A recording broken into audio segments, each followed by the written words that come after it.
Hi everyone.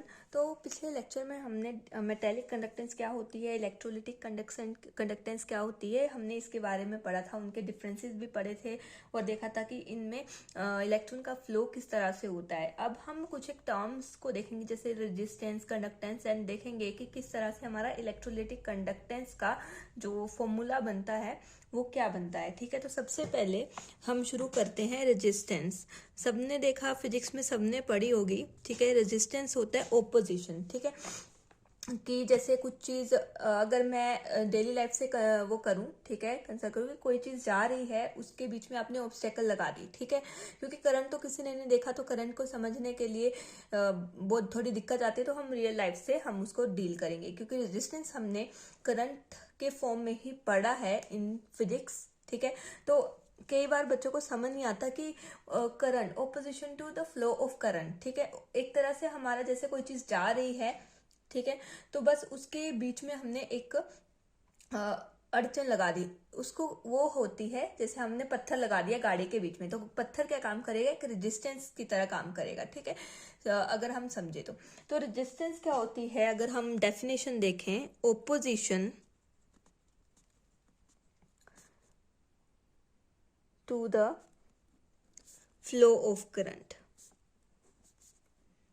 ठीक है, और ओम्स लॉ के अकॉर्डिंग हमने इसकी क्या है, ओम्स लॉ के अकॉर्डिंग हमने इसका फॉर्मुलेशन किया है। तो ओम्स लॉ वो क्या कहता है कि जो रेजिस्टेंस है वो डायरेक्टली प्रोपोर्शनल है लेंथ के, ठीक है, एंड इनवर्सली प्रोपोर्शनल है एरिया ऑफ क्रॉस सेक्शन के। किसकी, कोई भी वायर है, ठीक है, जिसकी या कोई रास्ता आप ले लो, अगर डेली लाइफ से हमने कंसीडर करना है, तो कोई रास्ता है, वो कितना लंबा है कि अपोज करने के लिए वो रास्ता कितना लंबा है, हमें उस हिसाब से हमें ओपोजिशन लगानी पड़ेगी, एंड उसका चौड़ाई कितनी है। ठीक है, अगर चौड़ाई बहुत है और आपने एक जगह पत्थर लगा दिए हैं तो वो दूसरी जगह से चली जाएगी। ठीक है, तो ये इन दोनों पे ओम्स लॉ के अकॉर्डिंग हमारा रेजिस्टेंस जो है वो डिपेंड करता है। जब हम ये प्रोपोर्शनलिटी साइन को हटाते हैं तब हमारे पास एक कांस्टेंट आता है जिसको हमने नाम दिया है रेजिस्टिविटी। ठीक है, क्या नाम दिया है, रेजिस्टिविटी, वेयर, या फिर उसको स्पेसिफिक कंडक्टेंस बोल सकते हैं। So where rho is specific conductance, और हम इसको रेजिस्टिविटी बोल सकते हैं। ठीक है, अब उसके बाद हम अगर कंडक्टेंस की बात करें, ठीक है, ये हमने यहाँ पे रेजिस्टेंस की बात कर ली। ठीक है, क्योंकि हम पढ़ रहे हैं इलेक्ट्रोलाइटिक कंडक्टेंस। ठीक है, तो हमें कंडक्टेंस के बारे में पता होना चाहिए। रेजिस्टेंस क्या होता है आसानी से बच्चे समझ जाते हैं, तो रेजिस्टेंस से शुरू किया, एंड उसके बाद कंडक्टेंस अगर हम देखें, कंडक्टेंस होता है S of flow of current, कितना जल्दी आपका करंट जो है वो पास कर रहा है, कितनी आसानी से पास कर रहा है। ठीक है, तो उसको बोलते हैं कंडक्टेंस। ठीक है, तो अब ये डिपेंड करता है कि जो कंडक्टेंस है वो ऑपोजिट होता है रेजिस्टेंस के। ठीक है, मतलब ये ऑपोजिट है, तो इस तरह से ये इनवर्स रिलेशन आता है इनके बीच में। आप इस तरह से इसको याद कर सकते हो कि रेजिस्टेंस होता है कि हमने अड़चन लगा दी, और कंडक्टेंस होता है कि आप कोई अड़चन नहीं है वहां पे, तो ऑपोजिट, दोनों एक दूसरे के ऑपोजिट जो है वो माने जाते हैं। ठीक है, अब जो ये है, अगर हम इसकी फॉर्मुलेशन करें तो देखो यहाँ से ही हम इसकी फॉर्मुलेशन आगे करेंगे। रेजिस्टेंस हमने निकाला था ये, ठीक है, ये अब बस ये इसको ये हमने यहाँ पे पुट कर देना है कि यहाँ पे हमने एक जस्ट क्या करना है, यहाँ पे इसको पुट कर देना है। ऊपर 1 है, नीचे आएगा। ठीक है, तो मतलब यहाँ रो यहाँ आएगा, ए नीचे है तो ए ऊपर चला जाएगा, ये आ जाएगा, इस तरह से फॉर्मुलेट हो गया। ठीक है, अब अगर हम इसको लिखें तो ये क्या आ जाता है, 1/रो एंड A/L बन जाता है। ठीक है, तो यहाँ पे 1/रो ये कांस्टेंट ही था, यहाँ से हमने प्रोपोर्शनलिटी कांस्टेंट हमने लगाया था। ठीक है, तो यहाँ पे जब हमने 1/रो किया तो एक और कांस्टेंट हमारे पास आ गया जिसको हम बोलते हैं कप्पा। ठीक है, तो कंडक्टेंस किसके इक्वल आ गई, कप्पा A/L। ठीक है, जहाँ पे ये जो K है इसको हम कप्पा नाम देते हैं। ठीक है, मतलब इसको हम बोलते हैं इस तरह से, इसका नाम ये है। ठीक है, और ये क्या है, स्पेसिफिक कंडक्टेंस है ये। जैसे ऊपर स्पेसिफिक ये रेजिस्टेंस था, किसी ने बोला भी नहीं। ठीक है, कि कंडक्टेंस कैसे आ गया, तो ये रेजिस्टेंस होता है। ठीक है, सॉरी फॉर दैट। एंड ये स्पेसिफिक, क्योंकि ऊपर हम रेजिस्टेंस पढ़ रहे थे तो रेजिस्टेंस के लिए हम फॉर्मुलेट कर रहे थे, तो वहाँ पे हमने जो है प्रोपोर्शनलिटी कांस्टेंट निकाला है, तो वहाँ पे हमारा रेजिस्टिविटी स्पेसिफिक रेजिस्टेंस आया ना, एंड रेजिस्टिविटी आया। यहाँ पे हमने कंडक्टेंस का कर रहे हैं, तो वहाँ पे एक न्यू कांस्टेंट जो बना है 1/, रेजिस्टिविटी करके। ठीक है, तो वो हमारे पास स्पेसिफिक कंडक्टेंस आता है। थोड़ा ये इलेक्ट्रोलाइटिक कंडक्टेंस का टॉपिक चला हुआ है, तो कंडक्टेंस ज़्यादा निकलता है, दिमाग में आता है। ठीक है, तो ये है स्पेसिफिक कंडक्टेंस। ठीक है, और इसको हम कंडक्टिविटी भी बोल सकते हैं। ठीक है, ये जस्ट समझने के लिए है। आ सकते हैं यहाँ से MCQ आ सकते हैं। ठीक है, अगर हम यहाँ से कप्पा की वैल्यू हम निकालें तो वो होती है C। यहाँ से इसको इधर ले जाओ, इसको इधर ले जाओ, मतलब इस वाली टर्म को इधर ले जाओ। ठीक है, तो ये इस तरह से हमारी कप्पा की वैल्यू भी आ जाती है। ठीक है, तो अब हमारे पास एक और चीज आती है। अब हम नेक्स्ट पढ़ रहे हैं इलेक्ट्रोलिटिक कंडक्टेंस।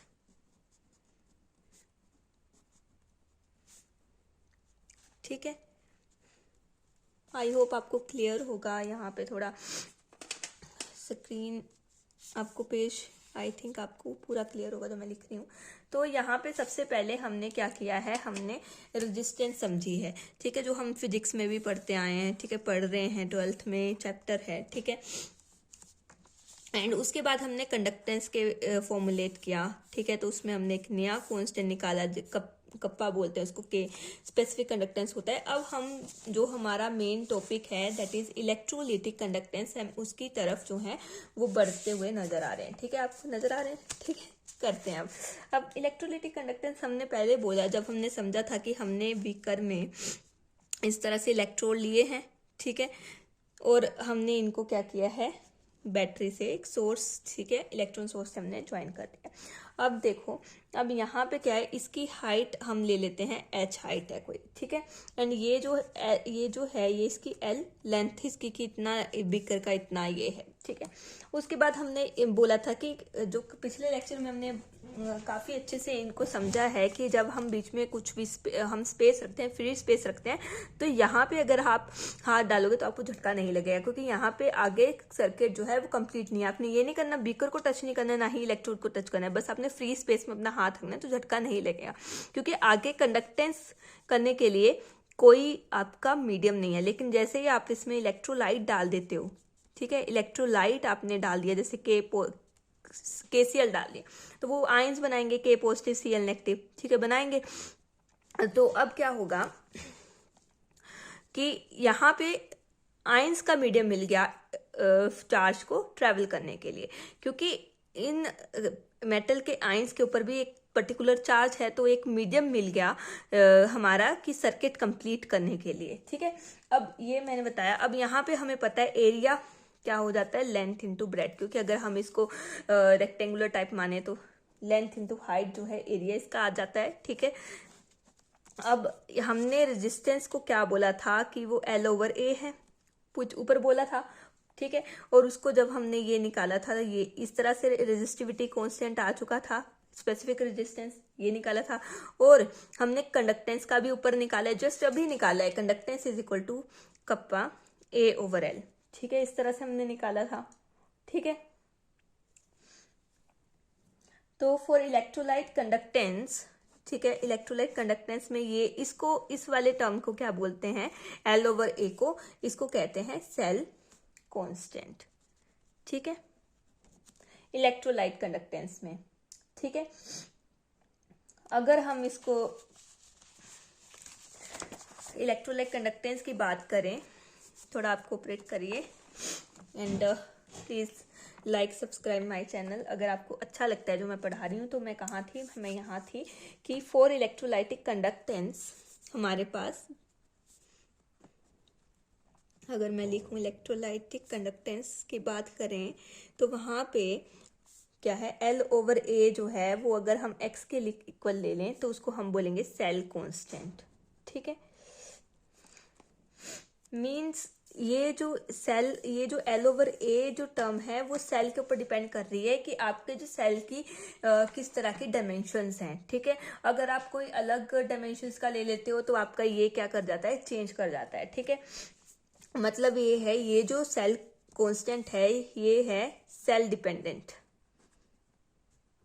ठीक है, सेल डिपेंडेंट का मतलब है सॉरी कि सेल डिपेंडेंट का मतलब है कि आपका जो ये डायमेंशंस हैं, लेंथ एंड एरिया का जो वैल्यू है वो डिपेंड करती है कि आपकी डायमेंशंस क्या है सेल की। ठीक है, पर्टिकुलर सेल की। अब अगर हम लें कि कोई, अगर मैं अलग कलर से आपको दिखाऊं, फॉर अ सेल, ठीक है, कोई सेल ले लिया जिसकी लेंथ हैविंग लेंथ 1 सेंटीमीटर ले ली। ठीक है, अलग अलग भी हो सकती हैं। ठीक है, अब एरिया उसका क्या आ जाएगा, 1 centimetre square obviously.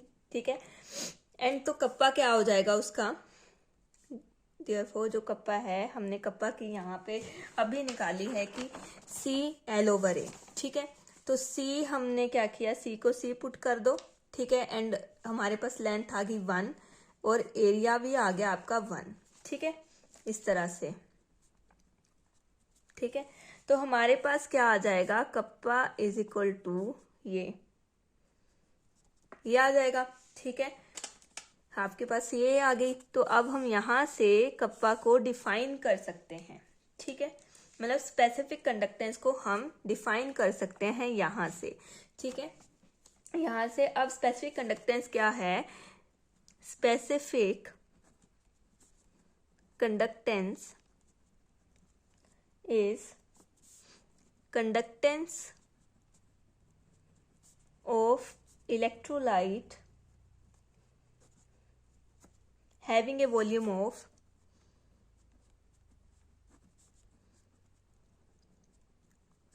1 centimetre cube. ठीक है, तो ये इस तरह से कि जो कप्पा स्पेसिफिक कंडक्टेंस है वो कंडक्टेंस के इक्वल है कब, जब इलेक्ट्रोलाइट का जो वॉल्यूम है, अगर हम एरिया में एक लेंथ ऐड कर देते तो वॉल्यूम ही हो जाता है। ठीक है, तो वो वॉल्यूम, इलेक्ट्रोलाइट का जो वॉल्यूम 1 सेंटीमीटर क्यूब है उसके इक्वल होगा कब, मतलब कप्पा जो है वो कंडक्टेंस के इक्वल होगा कब होगा, जब आपके इलेक्ट्रोलाइट का वॉल्यूम 1 सेंटीमीटर क्यूब होगा। ठीक है, तो यहाँ से हमने इस तरह से ये डराइव करके हमने कप्पा मतलब स्पेसिफिक कंडक्टेंस जिसको बोलते हैं हम, उसका हमने डेफिनेशन निकाल दी। और अगर जैसे हम नीट वगैरह में देखते हैं तो यूनिट्स का बिल्कुल ध्यान रखना है। ठीक है, कभी भी आपको कोई भी यूनिट दिया है तो यहाँ पे आपको सेंटीमीटर में कन्वर्ट करना पड़ेगा। ठीक है, आपको वैसे भी अगर कोई न्यूमेरिकल आता है, ठीक है, किसी भी आपको यूनिट अलग दिए हो तो उसको अपने सेंटीमीटर में कन्वर्ट करना है। ठीक है, अब रेजिस्टेंस के यूनिट आपको पता होंगे, ओम होता है। ठीक है, unit of conductance ohm inverse होता है या साइमन बोलते हैं उसको, एंड यूनिट्स ऑफ कप्पा क्या है, साइमन सेंटीमीटर इनवर्स। ठीक है, तो ये मैं लिख देती हूँ आपको कि यूनिट्स ऑफ रेजिस्टेंस, ठीक है, एंड कंडक्टेंस के भी लिखते हैं एंड इसके कप्पा के भी लिख देते हैं।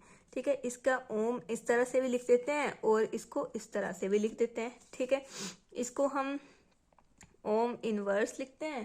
ठीक है, और इसको हम ये साइमन भी बोल देते हैं। और कप्पा को क्या कहते हैं, कप्पा का यूनिट है साइमन सेंटीमीटर इनवर्स, या फिर हम इसको क्या करेंगे, ओम इनवर्स सेंटीमीटर इनवर्स, इसको महो भी लिख सकते हैं, MHO। ठीक है, इसको उल्टा करके, आपको ये यूनिट्स तो पता ही होंगे। ठीक है,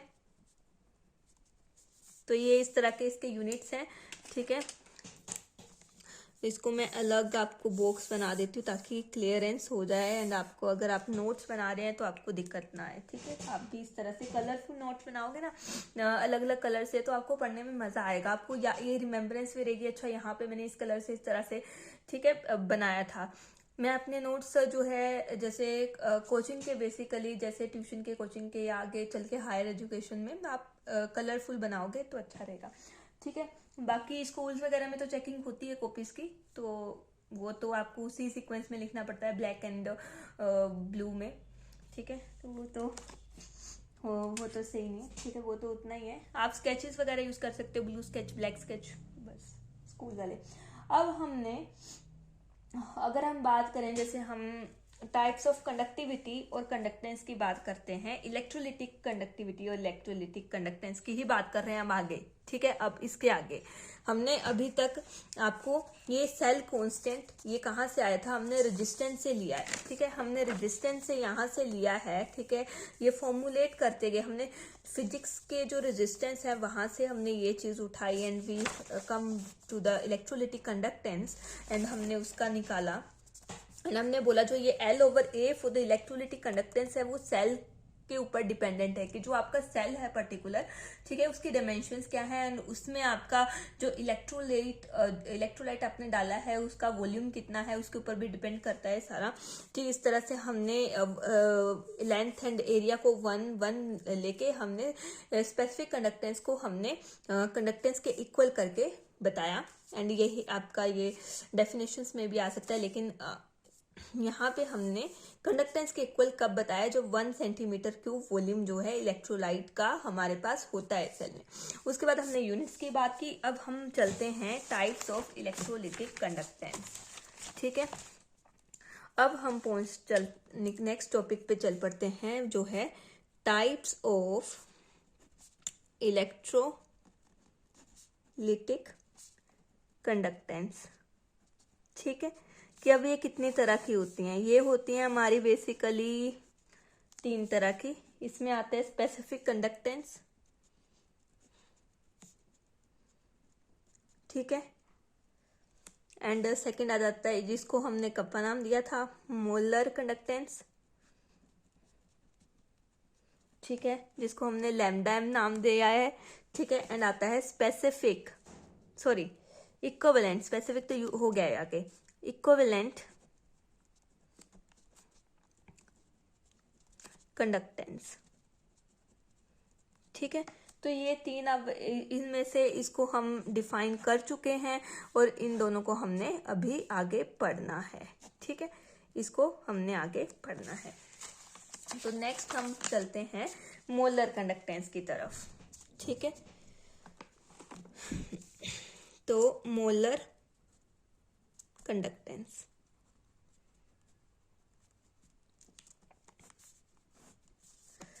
मोलर कंडक्टेंस की अगर हम बात करें तो ये होता है 1 मोलर सोल्यूशन की जो कंडक्टेंस है उसको, मतलब 1 मोलर इलेक्ट्रोलाइट, हमने इलेक्ट्रोलाइट लिया है 1 मोलर, तो उस 1 मोलर इलेक्ट्रोलाइट की जो कंडक्टेंस होगी उसको हम क्या कहेंगे, मोलर कंडक्टेंस बोलेंगे। तो अगर हम डेफिनेशन लिखें, सो conductance of 1 molar solution of an electrolyte is known as molar conductance, ठीक है। जैसे हमने ऊपर बोला था कि 1 सेंटीमीटर क्यूब वॉल्यूम लिया है इलेक्ट्रोलाइट का, तब हमारा जो स्पेसिफिक कंडक्टेंस है वो कंडक्टेंस के इक्वल आ जाती है, ठीक है। ये हमने यहाँ पे पीछे किया, जस्ट अभी किया ये, ठीक है। अब वैसे ही हमने बोला कि जब हम इलेक्ट्रोलाइट का जो कंसेंट्रेशन है वो 1 मोलर लेते हैं इलेक्ट्रोलाइट की, तब उस समय जो हमारी कंडक्टेंस आती है उसको हम क्या कहते हैं, मोलर कंडक्टेंस कहते हैं, ठीक है। अब 1 मोलर मतलब मोलैरिटी की बात हो रही है, और मोलैरिटी अगर हम देखें तो मोलैरिटी हमें पता है, आपने 11th क्लास में इसके बारे में पढ़ा है, which is equal to number of moles, ठीक है, over volume of solution in litre, और अगर ml में ले लें तो मल्टीप्लाई 1000 हो जाता था, ठीक है। वॉल्यूम ऑफ सोल्यूशन जो हमने लीटर में लिया है, ठीक है, लीटर में। तो अब हम यहाँ से निकालेंगे फॉर्मूलेशन ऑफ मोलर कंडक्टेंस, ठीक है, कि क्या फॉर्मूला बनता है। तो लेट हमने किया कि let we have a solution of electrolyte whose molarity is m and volume is 1 litre की जो मोलैरिटी है उसकी m है या 1 m ले लो, ठीक है, एंड उसका वॉल्यूम भी 1 लीटर है। देखो अगर मैं लिखूं we have a solution of electrolyte whose molarity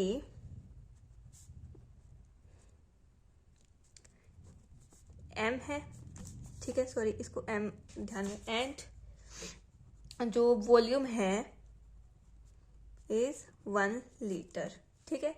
तो अब अगर 1 litre that is 1 centimetre cube अगर हम लें और 1 ml सोल्यूशन लें, अगर हम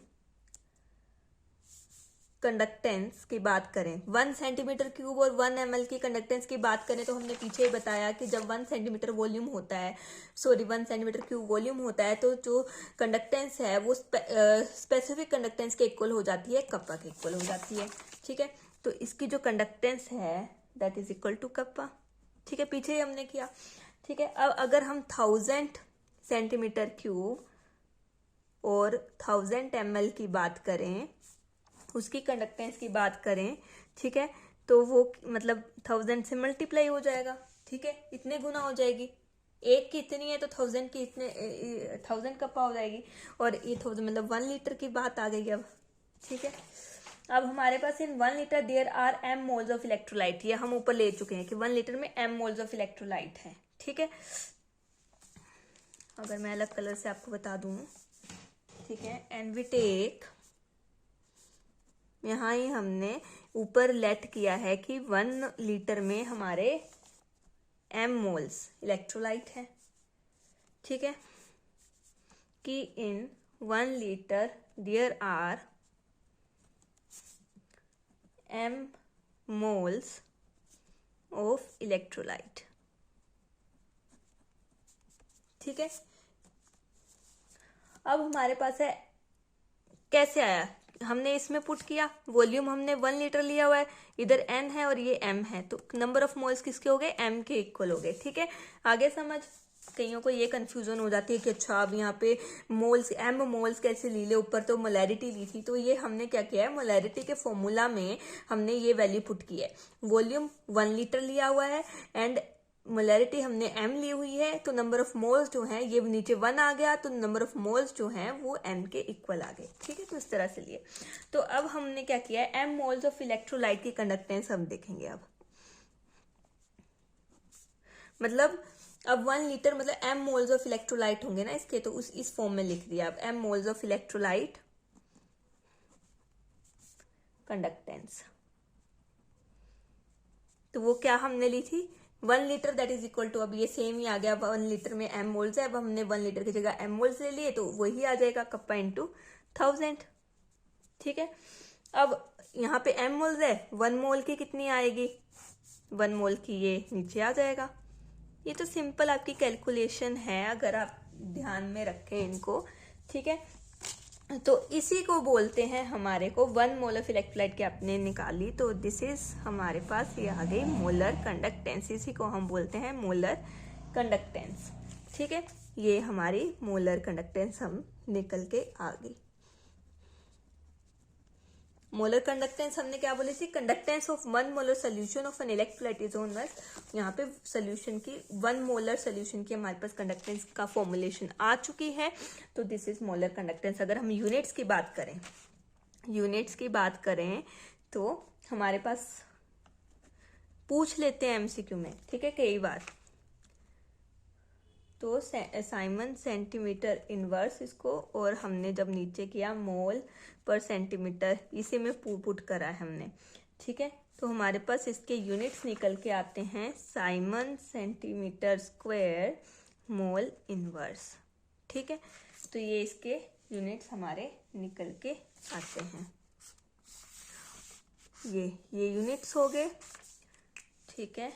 एंड ये आपका यहाँ पे फॉर्मूलेशन इसका हो गया है मोलर कंडक्टेंस का, ठीक है। तो इस तरह से आपका यहाँ पे मोलर कंडक्टेंस टॉपिक भी खत्म होता है। अब आपका जो है नेक्स्ट टॉपिक आता है दैट इज इक्विवेलेंट कंडक्टेंस, ठीक है, उसको भी कर लेते हैं, ठीक है। नेक्स्ट टॉपिक है इक्विवेलेंट कंडक्टेंस, ठीक है। Equivalent conductance of one normal solution of electrolyte, simple. वहाँ पे 1 मोलर था, यहाँ 1 नॉर्मल ले लिया है। ये सब नॉर्मलिटी, मोलैरिटी, नॉर्मल, मोलर, ये आपने अपनी 11th क्लास में पहला ही चैप्टर था, ठीक है, उसमें आपने पढ़ा हुआ है। तो conductance of 1 normal solution of an electrolyte, ठीक है, इस जिसको बोलते हैं हम स्पेसिफिक कंडक्टेंस। अब यहाँ पे नॉर्मेलिटी की बात आ गई, और नॉर्मेलिटी का फॉर्मूला क्या होता है, वेयर नॉर्मेलिटी का फॉर्मूला होता है नंबर ऑफ ग्राम इक्विवेलेंट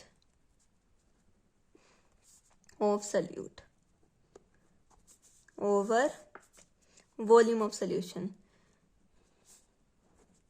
अब देखो ये बड़ी सी टर्म क्या आ गई, नंबर ऑफ ग्राम इक्विवेलेंट। मैं अपने टाइम में मेरे को बड़ी दिक्कत होती थी, अच्छा इसको कैसे निकालना है, नंबर ऑफ ग्राम इक्विवेलेंट होते क्या है, ठीक है। तो अब हम जैसे नंबर ऑफ ग्राम इक्विवेलेंट ही निकालने चले, ठीक है। तो इसका निकालने का फॉर्मूला है मोलिकुलर वेट ले लो, जो भी आपको सब्सटेंस, जो भी केमिकल दिया उसका मोलिकुलर वेट ले लो, और नीचे n फैक्टर से उसको डिवाइड कर दो, ठीक है। कुछ एक टर्म्स हैं जो आगे ये आपको समझनी पड़ेंगी। अब n फैक्टर क्या आ गया, अब किसी को लेगा अच्छा n फैक्टर क्या आ गया। n फैक्टर क्या होता है, जो जैसे एसिड की बेसिसिटी होती है, बेस की एसिडिटी होती है, एंड जो भी आपका चार्ज आ जाता है उसके ऊपर, सोल्ट के ऊपर, सोल्ट के आयंस के ऊपर जो चार्ज होता है, दैट इज n फैक्टर, ठीक है। अगर हम एसिड की बात करें तो एसिड में जैसे इसकी बेसिसिटी लेते हैं is equal to n factor. अब बेसिसिटी क्या होती है, जिसको समझ नहीं है बेसिसिटी की, तो जैसे HCl है, एग्जाम्पल ले लो, HCl है तो ये आयंस देते हैं H positive plus Cl negative. Basicity होती है कितने H पॉजिटिव देगा, ठीक है। यहाँ पे कितने दे रहा है, 1 दे रहा है, तो इसका n फैक्टर कितना हो गया, 1, ठीक है, HCl का। अगर हम H2SO4 ले लेते हैं, H2SO4 सल्फ्यूरिक एसिड, तो हमें पता है यहाँ पे 2 H पॉजिटिव और SO4 2 नेगेटिव, ये बनेगा, मतलब कितने इसने H पॉजिटिव दिए, 2 दिए, तो ये क्या हो गया, इसकी बेसिसिटी होगी, एंड इसको ही हम n फैक्टर बोलेंगे। वैसे ही हमारा बेस की बात आती है। बेस में क्या होता है आपके पास, बेस की जो होती है एसिडिटी बोलते हैं उसको, ठीक है, मतलब कितने, इसी को क्या कहते हैं, एन फैक्टर। ये होता है कितने OH नेगेटिव दिए, ठीक है, समझ गए। तो जैसे NaOH है तो इसमें Na positive plus OH negative कितना आया, 1 आया, ठीक है, तो यही इसका n फैक्टर हो गया, ठीक है। इस तरह से ही अब अगर हम बात करें कोई सोल्ट आपको जैसे NaCl या कुछ दिया हुआ है, KCl दिया हुआ है, सोल्ट जो बेसिकली हम इलेक्ट्रोलाइट लेते हैं, ठीक है, सोल्ट से लेते हैं, ठीक है।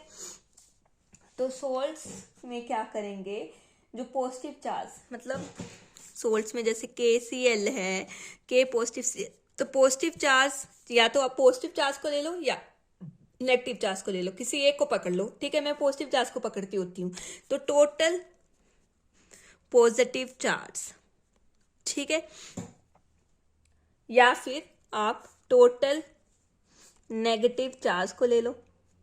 यहाँ पे KCl में टोटल पॉजिटिव चार्ज कितना है, +1 है, और ये कितना है, -1 है। जब आप n फैक्टर को लिखोगे तो ये प्लस और माइनस चार्ज, ये जो साइन है इसको नहीं लिखोगे, तो n फैक्टर यहाँ पे 1 आ जाता है, ठीक है। अगर हम ऐसे ही ये Ag2SO4 हम ले लेते हैं, ठीक है, तो यहाँ पे 2Ag प्लस हमारे पास बनता है, प्लस SO4 2 नेगेटिव हमारे पास बनता है।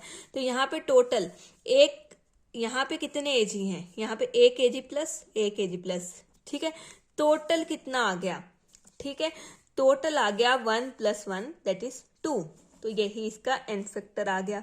और आप ये देख सकते हो कि यहाँ पे भी नेगेटिव चार्ज -2 ही है, चेक हो गया, ठीक है। तो इस तरह से आपको n फैक्टर निकालना होता है।